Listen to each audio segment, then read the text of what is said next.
இந்த anime கனவை Fenix D'Joan உடன் வாழ்கிறேன். Hello, my darlings. This is Fenix D'Joan with cosplayerblogs.com bringing you another awesome cosplay interview. This time we have Hikari. Hi. Hi, thank you for joining us. First, can you tell us a little bit about yourself and where you're from? I am Hikari. I'm from Chennai, India. I've been cosplaying since 2014. So my first brush with cosplay was 2014 Bangalore Comic Con, and then I just got to see a lot of people who are just having fun being themselves, like being portraying characters that they love. And then I didn't know culture existed like that. After that, I wanted to do it like so badly that the very next Comic Con in the same year, I just like went and cosplayed, and it really changed my life. And ever since then, cosplay has been a great, like a huge part of my life. I always plan my schedule around the cosplay that I'm currently planning or working on. And apart from that, I also enjoy gaming and of course anime, which is what got me interested in cosplaying. So that's about me. Awesome. Well, I think that's super exciting that you're a gamer, an anime fan, a cosplayer. Where can we find you on social media?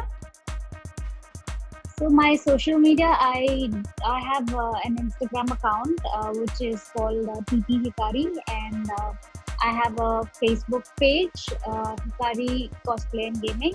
So where I kind of stream my games as well as showcase my cosplays. Awesome. Okay, guys, I'll drop the links to all of that down below, along with the link for Hikari's Cosplayer blog interview. Be sure to go and read the full article. We are so excited to have you here. What have been some of the challenges that you face as a cosplayer? Some of the challenges was, especially initially in India, I really felt it hard to find certain type of materials that you need for cosplay. Like when you see tutorials online, you don't tend to get all of it readily available, and you'll have to improvise. And then when you're learning, it's kind of hard because like you don't end up with the same product, and then you have to rework on it. So that's one of the few challenges that I felt when you come into cosplay. But once you do like one or two, you start improvising, and then you kind of find things, and you start thinking how I can use this for cosplay. So it's more like that now. So I guess I've overcome that. That's so awesome. I'm so happy to hear that you overcame that obstacle. And believe me, I understand. I go to the store and I was like, can this be used for cosplay? Oh, what about this? I think I drive everyone crazy. So now, can you share with us a few tips on making large props a little bit more portable? All right. So initially, whenever I design a prop, especially lately since I travel to a lot of cons outside my own city, so I kind of think about what kind of transport that I'm using. Like if it's a flight, you have to make it durable, and you'll have to make it enough to fit in a box, and then the weight also matters when you're traveling by flight, right? So all of that you'll have to consider. And one thing that I found easier was to break down the costume into parts, wherein you can use some kind of PVC pipes as a skeleton, where you can just connect it and make assemble it. So basically like a puzzle. So that kind of helped me, especially the one with the PVC skeleton. And also sometimes I use Velcro, like certain parts that can be just stuck on top of the props. I kind of tend to like add Velcro to it, so you can just remove it and place it back in. So those are the two tips that I use generally to make it portable.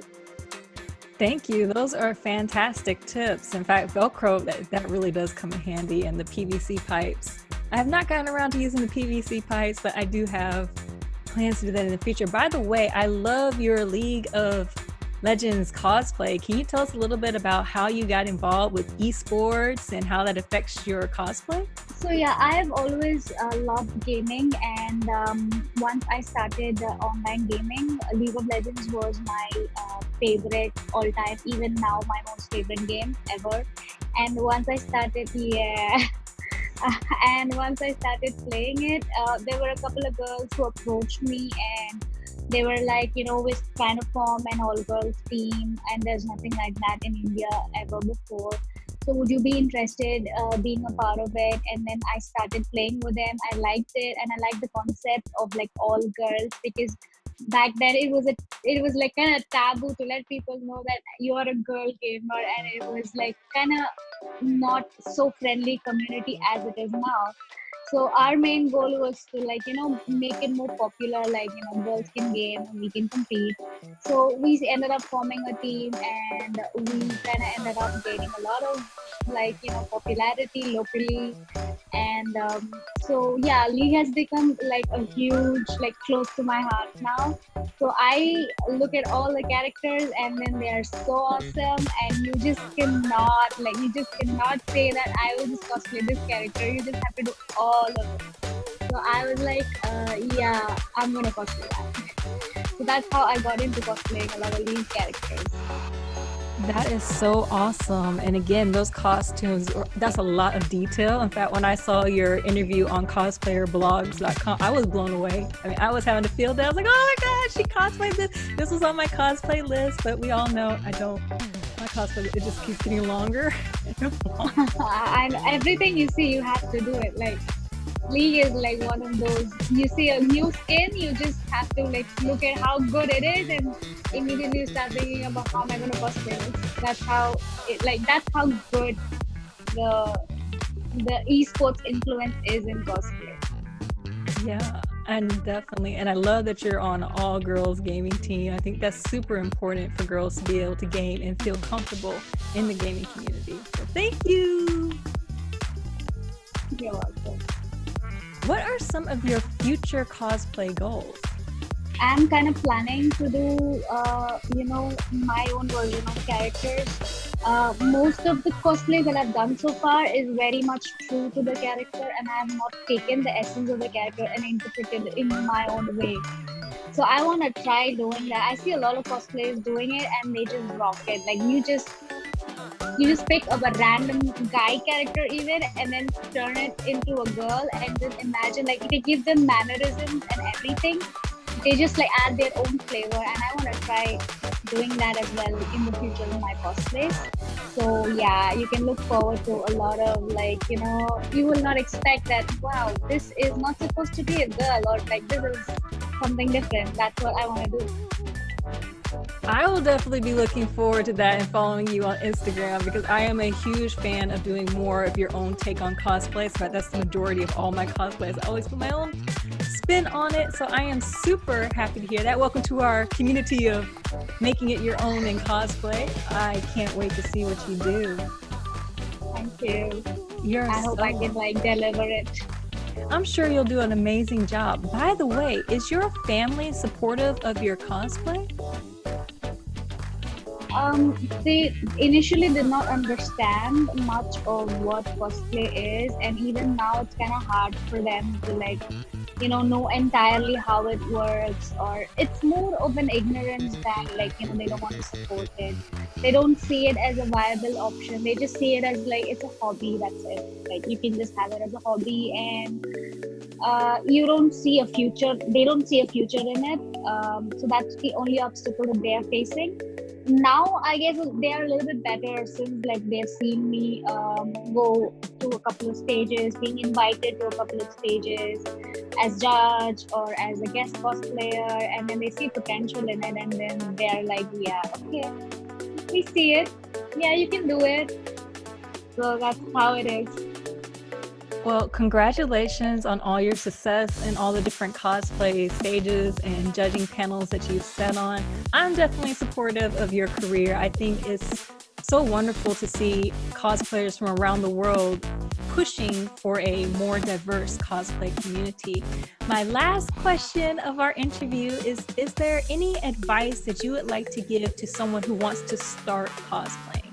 So, one advice that I would love to give people who start with cosplay is that never feel hesitant to do a cosplay. If you like it, if you want to do it, just go for it. I know we'll come up with a million different reasons, or like, okay, I don't have time, or like I will not be as perfect as this character. I don't even know where to do, like where to buy stuff, or like I can't make it. Would it be a cosplay if I can still buy it out of the store? That kind of question should not come. It's just an enjoyment. It's just a joy expressing yourself, your art in cosplay, and that's where like you should just start. You should not think about like if this character will suit me, or if I'm gonna look good, or nothing like that. Like if you like the character, you love to talk like them, be like them, and go ahead and do it. That's what cosplay is all about. Thank you. That was such a beautiful answer. I completely agree. Go ahead and do it. All right, guys, that wraps up this interview with Hikari. The links will be down below to all of her awesome cosplays and interviews. Be sure to check out cosplayerblogs.com. If you haven't already, subscribe to my channel. Give this video a big like. Show all your love and support for Hikari down in the comments. She's absolutely beautiful. Go follow her. Shower her with love and attention. Thank you so much for watching. Bye, my darlings.